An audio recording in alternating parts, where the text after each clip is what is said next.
স্কুলে তিলক কেটে আসা যাবে না, এলে ক্লাসে ঢুকতে দেওয়া হবে না, এমনই অভিযোগ স্কুলেরই এক শিক্ষিকার বিরুদ্ধে এনেছেন এক পড়ুয়া। তার অভিযোগ যে তাকে নাকি এক টিচার বলেছেন তিলক পরে না আসতে। আর এই খবর বাড়িতে জানা মাত্রই পড়ুয়ার অভিভাবকরা দল বেঁধে স্কুলে চলে এসে বিক্ষোভ দেখান। তবে তিলক কেটে স্কুলে আসা যাবে না এমন কোনো নিয়ম নেই বলে সাফ জানিয়ে দিয়েছেন প্রধান শিক্ষিকা। তাহলে এমন কি হলো যে কারণে ওই পড়ুয়াকে টিচার বারণ করলেন? এই ঘটনায় ক্ষুব্ধ হিন্দু ভক্তমহল। এই ঘটনাটা মুর্শিদাবাদের রঘুনাথগঞ্জ গার্লস স্কুলের। আর যে ছাত্রী এই অভিযোগ করেছে তার নাম অনু মণ্ডল, ক্লাস 8-এর ছাত্রী। ছোটবেলায় ইসকন থেকে দীক্ষা নেয় সে। তার অভিযোগ সে স্কুলে তিলক পরে গিয়েছিল, কিন্তু স্কুলের এক ক্লাস টিচার তাকে মালা এবং তিলক কেটে স্কুলে না আসতে বারণ করেন। আর তা না হলে নাকি তাকে স্কুলেই ঢুকতে দেওয়া হবে না। এরপর অনু মণ্ডল নামে ওই ছাত্রী বাড়িতে জানাতেই তার পরিবারের লোকজন রেগে যায়। তারা ওই পড়ুয়াকে নিয়ে স্কুলে এসে এরপর সোজা প্রধান শিক্ষিকার রুমে গিয়ে উত্তর জানতে চান। কেন তাদের মেয়েকে বলা হলো যে সে যেন তিলক পরে না আসে? এই নিয়ে তারা ক্ষোভ উগড়ে দেন। ওই পড়ুয়ার দাবি তাকে ক্লাস টিচার এই কথা বলেছেন।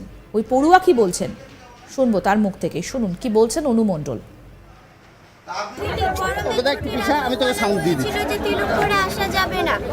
গরমের ছুটির পরে স্কুল খুলেছে, আমি স্কুলে এসেছি, তো ভাস্বতী নামে এক ম্যাম আমাকে বলেছিল কেন তিলক করে স্কুলে এসেছিস, তোকে বারণ করেছি তাও কেন এসেছিস। আমার বাবা মা বলেছিল তিলক করে আসতে, তাই আমি এসেছি। ম্যামকে বললাম যে কোন কারণে তিলক করে স্কুলে আসবো না, আর তিলক করে স্কুলে আসা যাবে না। ম্যামকে বলেছি এটা লিখিত করে সিগনেচার করে দিন, তো তখন ম্যাম সিগনেচার করে দিল না, আর বললো এটা কোনো কথা, অনেক রকম কথা বললো, আর ভয় আমার হাত পা কাঁপতে লেগেছে। আর এখানে কি নিরামিষ খাবারের ব্যাপারটা তোমাদের জন্য আলাদা কোনো খাবারের ব্যবস্থা কিছু আছে? না, এখানে প্রত্যেককে মিড ডে মিল খেতে বলা হয়েছে, কিন্তু আমি নিরামিষ হয় না তাই আমি খাই না। তো কি জোর করা হচ্ছে মিড ডে মিল খাওয়ার জন্য? তোমাকে বলেছিল যে মিড ডে মিল খেতেই হবে, এটা বলেছে? সবাইকে বলেছিল যে মিড ডে মিল। তোমাকে বলেছিল? তোমাকে কি বলেছিল মিড ডে মিল খেতেই হবে? মানে সবার মাঝে তো আমিও ছিলাম, আমাকেও তার মাঝে।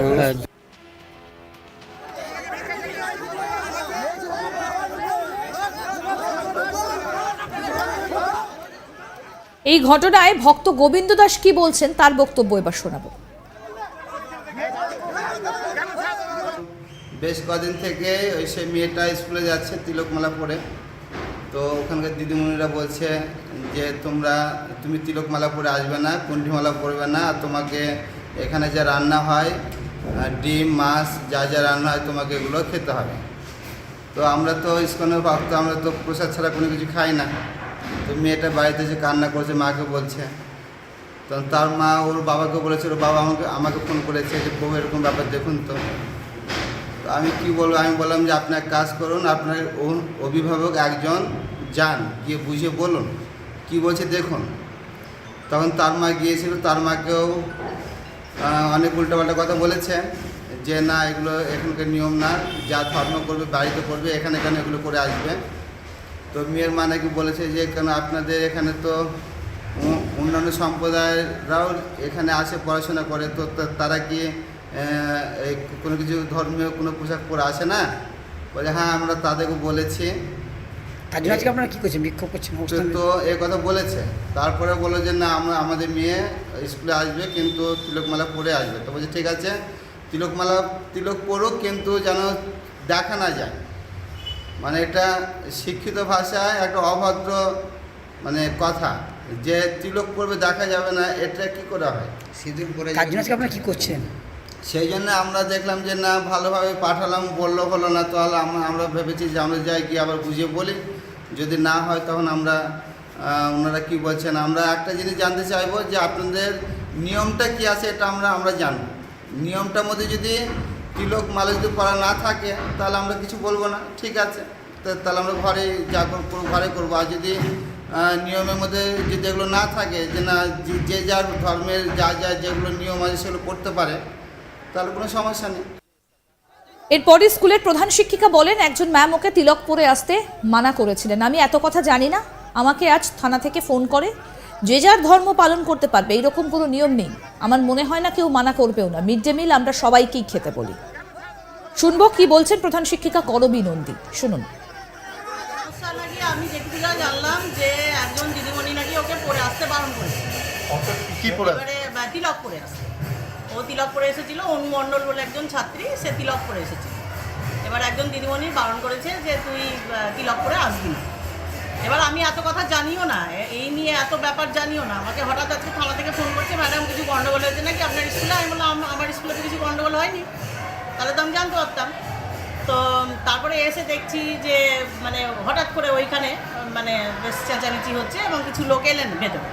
ওরা বলছে ম্যাডাম ভাস্বতী পণ্ডিত বলে একজন ম্যাডাম, উনি আমার মেয়েকে তিলক করে আসতে বারণ করেছে। আপনার স্কুলের মানে নিয়মটা কি? আমি বললাম এরকম কোনো নিয়ম নাই যে কেউ নিজের ধর্ম পালন করতে পারবে না, এরকম কোনো নিয়ম নেই। আর এরা আমাদের প্রতিনিধি গোপাল ঠাকুর কি প্রতিবেদন তুলে ধরেছেন শোনাবো এবার।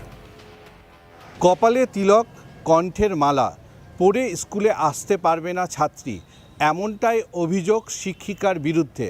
আর এই অভিযোগকে কেন্দ্র করে অভিভাবক এবং ইসকনের ভক্তগণ স্কুলের সামনে বিক্ষোভ প্রদর্শন করলেন। আর এই ঘটনা ঘটেছে মুর্শিদাবাদ জেলার রঘুনাথগঞ্জের রঘুনাথগঞ্জ গার্লস হাই স্কুলের সামনে। জানা যায় যে বেশ কয়েকদিন আগে ওই স্কুলের অষ্টম শ্রেণীর ছাত্রী, তাকে স্কুলের এক শিক্ষিকা বলেন যে কপালে চন্দনের তিলক এবং গলায় অর্থাৎ কণ্ঠের তুলসীর মালা পরে স্কুলে আসা যাবে না।